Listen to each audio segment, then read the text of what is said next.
Hello, my name is Justin Weldon, and this is my presentation on New Testament survey. The New Testament is comprised of 27 books. The 27 books are broken up into three types of writings.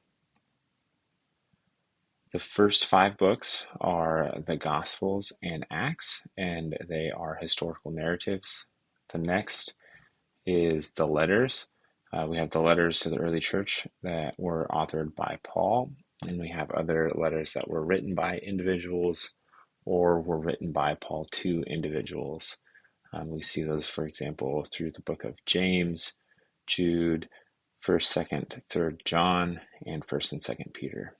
And lastly, we have the book of Revelation, which is apocalyptic literature, and it is its own unique style and form of writing. The thing that I would like to discuss is that there is a continuity of the New and Old Testament. The New Testament is not a completely different work from the Old Testament. Instead, it is a continuation of the Old Testament. We see this through how Jesus keeps and builds his ministry off of the foundation of the Old Testament law. We can see this through in the book of Matthew through Jesus' Sermon on the Mount as he builds off of the Old Testament law. He does not completely do away with it. Something that Jesus does do, though, is he speaks boldly against the abuse of the Old Testament law that was happening at his time. We see that as he addresses the Pharisees and Sadducees, as they call Jesus into question for not upholding the Old Testament law. And Jesus' response is towards them is that they were abusing the Old Testament law and getting away from its original purpose. And Jesus was continuing or building off of that Old Testament law to the fulfillment of the law. The culture at the time of Jesus was an honor and shame culture. So during the New Testament and during the Gospels and the early church, we need to keep in mind that this is the way that the culture functioned at the time. For example, this is important because we need to make sure that we don't impose our cultural context on to the text of the Bible, but instead keep in mind of the ancient culture.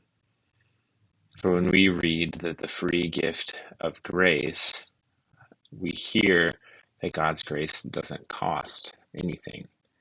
But what Paul meant was that the giving of grace cost God nothing, but we as recipients of the grace will accept God's way.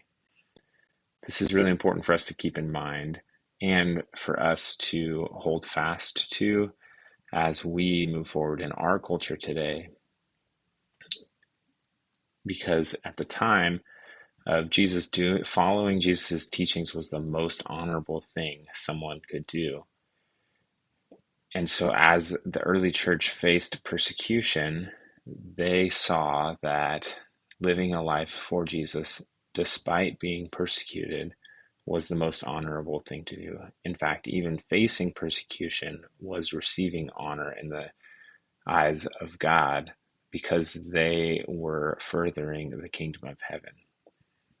So for in our life today, would we be inspired by the early church to hold fast to the teachings of Jesus, to practice his way, and to be empowered by the Holy Spirit to be led in what that looks like in our context today? Would we continue the Great Commission and invite others into a life fully surrendered to Jesus so that we can continue to further the kingdom of heaven?